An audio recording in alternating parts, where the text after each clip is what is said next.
Hola teman-teman, pada kesempatan kali ini aku bakal jelasin 12 prinsip animasi sebagaimana yang disampaikan oleh animator Frank Thomas dan Ollie Johnston. Video ini akan aku bagi jadi 3 dan ini yang pertama. Video ini akan membahas squash and stretch, anticipation, staging, serta straight ahead and pose to pose. Langsung saja. Yang pertama ada squash and stretch. Ini adalah prinsip yang menyatakan bahwa objek akan menjadi lebih panjang atau lebih lebar serta datar untuk menekankan kecepatan, momentum, berat, dan masanya. Sebagai contoh, lihat perbedaan ini. Semakin banyak tegangan atau melebar suatu objek, semakin memberikan kesan elastis atau lentur pada objek tersebut. Sebaliknya, semakin sedikit regangan atau melebar suatu objek, semakin memberikan kesan kerasnya objek tersebut, seperti yang ditampilkan di layar. Sangat penting untuk tetap membuat volume objek tetap konsisten. Banyak orang mengabaikan hal ini ketika mereka pertama kali menerapkan squash and stretch.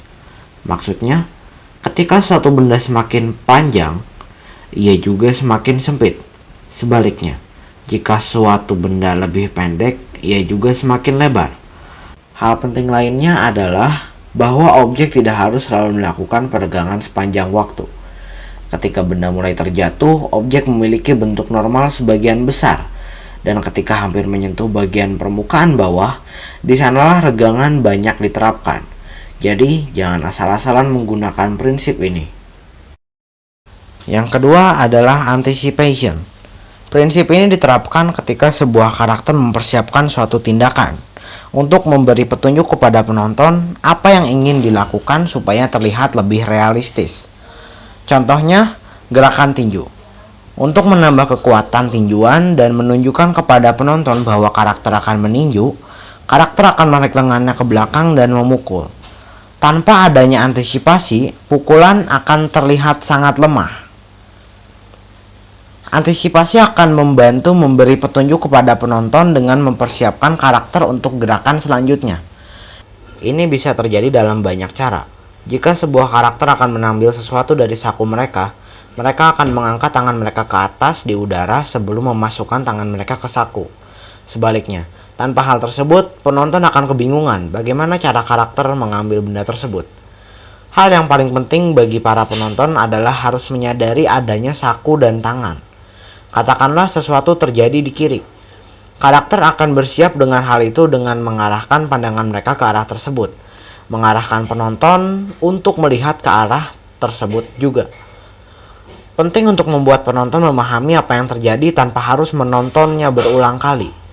Ini juga bisa dilakukan untuk mengelabui penonton, dengan cara mengarahkan penonton ke satu arah dan memberikan kejutan di sisi yang lainnya. Mengenai antisipasi lebih jauh, sebenarnya kita bisa membuat banyak tingkatan antisipasi. Kembali ke animasi meninju di mana karakter memiliki satu tingkat antisipasi. Sekarang lihat ini. Karakter maju, lalu memutar badannya ke belakang, kemudian sebelum meninju, dia melempar tangan kirinya ke belakang untuk lebih mengantisipasi pukulan ini. Gerakan ini lumayan kompleks, terdiri dari mulai pre-anticipate, anticipate, pre-action, dan action.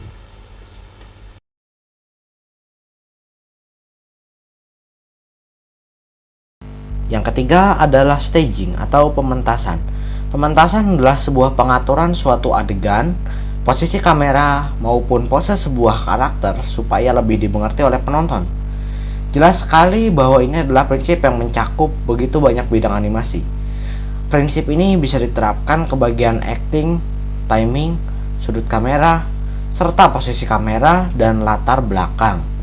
Jadi, di saat kita membuat animasi, kita memegang penuh kendali atas arah penonton melihat. Kasarnya, lihat ini, sekarang lihat ini, dan sekarang lihat ini. Kendali ini diterapkan melalui staging. Semua elemen adegan bekerja sama untuk menggerakkan mata penonton di sekitar layar. Ini adalah contoh staging yang buruk. Kemunculan karakter di layar begitu cepat, membuat penonton tidak tahu mana yang harus dilihat terlebih dahulu. Kamera juga berperan penting dalam hal ini. Penting untuk mengetahui kapan harus melihat dari jarak dekat dan jarak jauh. Melihat dari jauh cocok untuk gerakan yang besar, sementara melihat dari dekat cocok untuk ekspresi karakter. Bukan hanya sekedar mengendalikan mata penonton, tetapi juga tentang memperjelas suatu ide yang ingin disampaikan. Jika suatu karakter sedang bersedih, pastikan bahwa penonton mengetahuinya dengan menekankan kesedihannya itu. Mari kita ambil sebuah contoh staging pada suatu adegan. Ide utama yang ingin disampaikan kepada penonton adalah seorang samurai yang selesai berperang. Mari kita berikan perlakuan staging dengan menambahkan lawan yang kalah di belakangnya, efek luka pada karakter, noda pada pakaiannya. Pindahkan kameranya ke depan dan berikan ekspresi sehingga memberikan kesan dingin dan perasaan tak bersalah. Sehingga ide yang disampaikan di awal menjadi cukup jelas. Straight ahead and pose to pose. Prinsip ini menjabarkan dua metode yang digunakan untuk membuat animasi. Metode pertama adalah straight ahead, di mana kita membuat gerakan pertama, gerakan kedua, gerakan ketiga, dan seterusnya secara berurutan.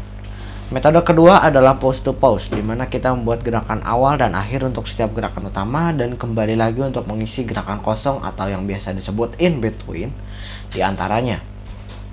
Masing-masing mempunyai untung dan rugi. Pose to pose umumnya lebih baik untuk sebagian besar gerakan karena memberikan animator kendali yang cukup besar. Kita akan memiliki bayangan sedari awal tentang bagaimana suatu gerakan akan dimulai dan berhenti. Ketimbang tidak memiliki bayangan bagaimana karakter akan berakhir nantinya, lebih baik kita tentukan dari awal dan menyempurnakan gerakan secara mundur. Pose to pose bisa sangat menghemat waktu. Ketika kita membuat animasi menggunakan straight ahead dan menyadari ada gerakan yang tidak kita inginkan, kita harus mengubahnya satu persatu. Tetapi dengan pose to pose, kita bisa melihat apakah gerakan sudah sesuai dan kita bisa menyelesaikan masalah lebih awal. Membuat animasi dengan straight ahead juga cocok untuk animasi yang gerakannya tidak bisa diprediksi. Dalam pose to pose ada beberapa istilah. Pose utama yang disebut case, pose sekunder yang disebut extreme, dan pose lebih lanjut yang disebut breakdown. Oke teman-teman, kita udah bahas 4 dari 12 prinsip animasi. Episode selanjutnya kita bakal bahas 4 prinsip lainnya lagi. Terima kasih bagi yang udah mau nonton sampai akhir. Semoga bermanfaat. Sampai jumpa di video selanjutnya. Saya Nayaka. Ciao.